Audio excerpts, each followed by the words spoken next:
হাসানকে ধন্যবাদ। আমরা এসেছিল ফ্রি ওষুধ দিল, বিনামূল্যতে ওষুধ দিচ্ছে, আমাদের টাকা নেয়নি।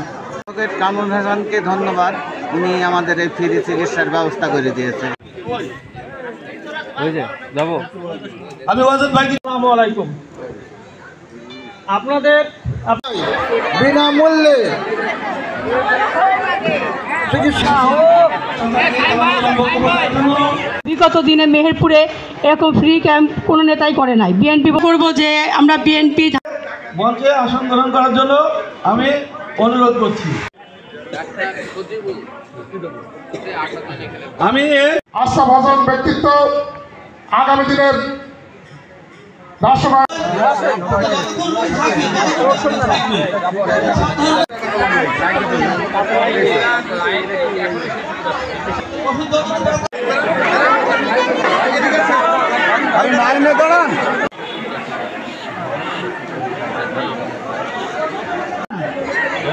নাহলে কিন্তু চিকিৎসা আমরা স্টপ করে দেবো।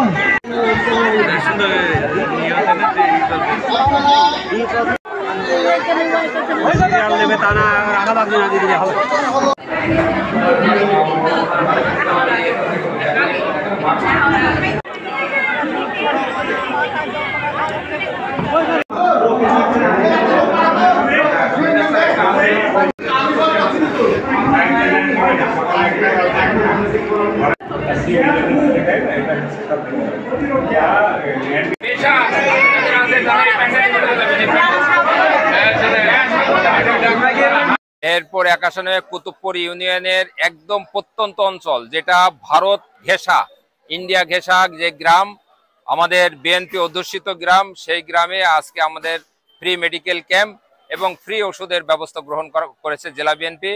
আমরা জেলা বিএনপির সকল নেতৃবৃন্দ এখানে উপস্থিত আছি। আমরা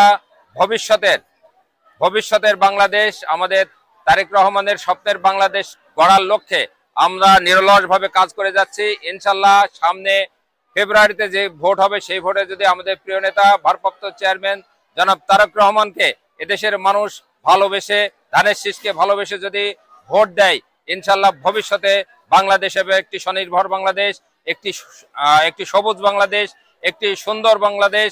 জেলা বিএনপির পক্ষ থেকে স্বাস্থ্য সেবা মানুষের দোরগোড়ায় পৌঁছে দেওয়ার লক্ষ্যে 31 দফার বাস্তবায়নের লক্ষ্যে আজকে আমরা মেহেরপুর জেলা বিএনপি কাজ করে যাচ্ছে।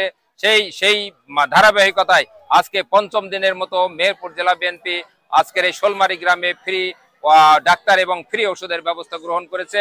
আপনাদের এই গ্রামের যারা অসুস্থ রোগী আছে, দুস্থ রোগী আছে, যেসব রোগী ডাক্তারের কাছে ঠিক মতো যেতে পারে না, যেহেতু এখানে রাস্তাঘাটের অবস্থা ভালো।